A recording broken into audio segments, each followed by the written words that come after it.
NCAA football will finally be back in our lives as EA Sports College Football in Summer 23, and we've all been thinking it. What can we expect to see in the game?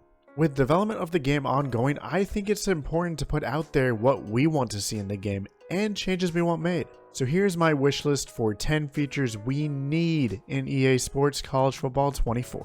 Unique college football experiences. One of the things that sets the NCAA football franchise apart from Madden was its ability to capture the college game day experience. If you've been to a college football game before, you know there's a different feeling compared to a professional game. There's a bond and a passion that just isn't captured at the pro level.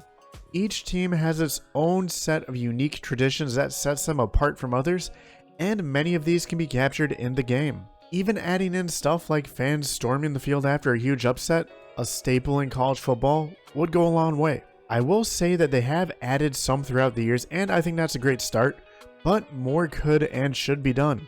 Pre-game presentation. I want to take you back to a time before Ultimate Team, back when franchise and dynasty modes were the meat and potatoes of games.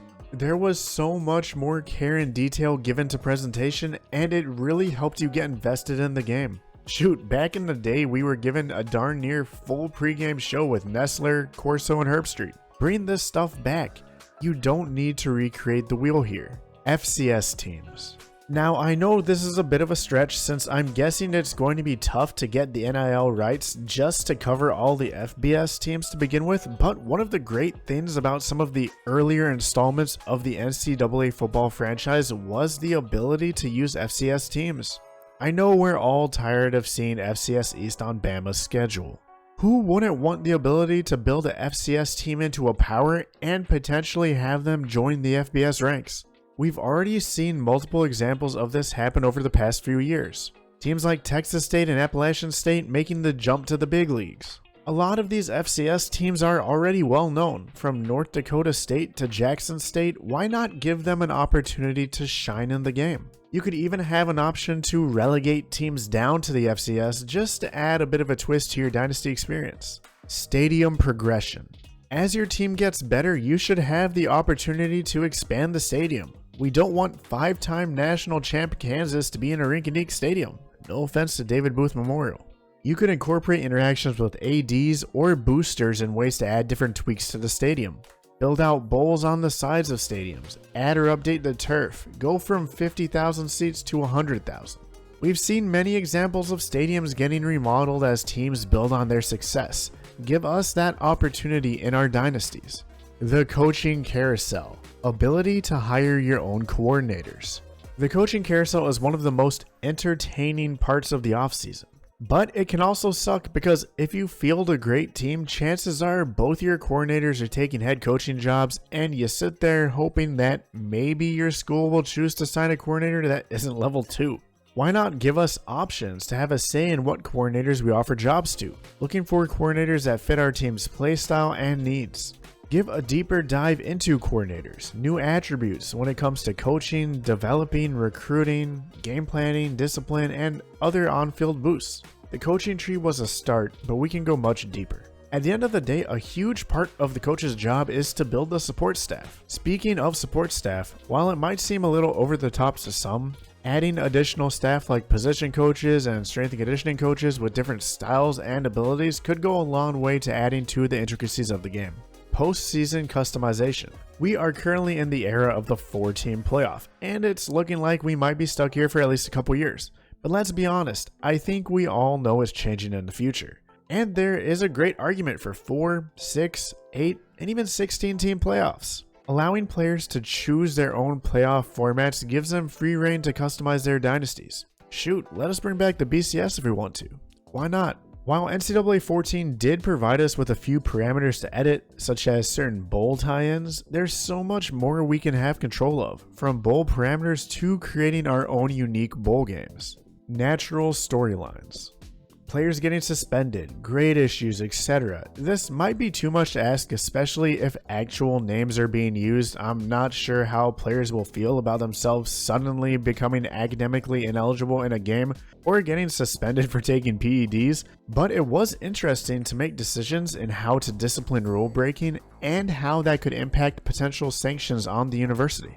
Natural storylines that I could see happening: player transfers after coaching changes following them to a new school, never seen that before. Spring games and the performance there affecting players, just incorporating different elements like that can add to the realism of the game. And of course, if you don't want to deal with any of that, just have an option to turn it on or off. Problem solved. The transfer portal. You know we can't talk about anything related to college football in 2022 without mentioning the transfer portal. New age college football free agency has to be incorporated into the new game. Give us the ability to try to recruit transfers. Dynasty mode should include an ongoing list of players who have announced they plan to transfer and reasons as to why. Playing time, being closer to home, coaching changes, maybe better NIL opportunities. Just like any other recruiting process, teams would battle it out to see who would be the transfer's new destination. Of course, the transfer portal giveth, but it also taketh away. Include notifications if one of your players is not happy with their situation and is contemplating transferring, so you have the opportunity to change their mind during or at the end of the season with the final pitch. Online Dynasty. Cross-platform online dynasties would be nice, but that's not even my main concern. Just give us a functional online landing page, allow for customization, and for more than 8 players to join a league. With the advances we've made in the past near decade in this field, I think college football online dynasties have the potential to be legendary. Even today, although the NCAA 14 online dynasty website isn't running to its full capabilities, and it sometimes goes out on you from time to time, playing in one of these is still feasible and is honestly one of the most fun experiences I've ever had playing a video game. AD mode. It's pretty clear, if it wasn't already, college football is a business. And what better way to take control of the entire program than with an AD mode? Take control of the entire football program from top to bottom. It's intricate, hiring coaches, upgrading facilities, setting ticket prices, doing everything that's necessary to build a successful program. Whether it's finding the next Nick Saban, partnering with the right brands to lure recruits, or building the best state-of-the-art facilities in the nation, there would be a lot of potential for this game mode. And this list doesn't even include a bunch of other areas for improvement: more customization in Team Builder, a more in-depth player development system, allowing your player to transfer and road to glory. I mean, the list goes on. At the end of the day, I'm personally incredibly excited for the new installment in the college football game franchise, but I just have one request. Do right by it, EA. Please. And if you need your college football gaming fix, I stream NCAA Football on Twitch Mondays and Wednesdays at 8:30 p.m. Central, so swing by, check it out, and even get your own prospect in the game. If you enjoyed the video, please don't forget to like and subscribe. Slowly building up to 1,000 subs, and each and every one of them helps, so I really appreciate it. Check out this video here, and as always, have a great day, and see y'all at the next one.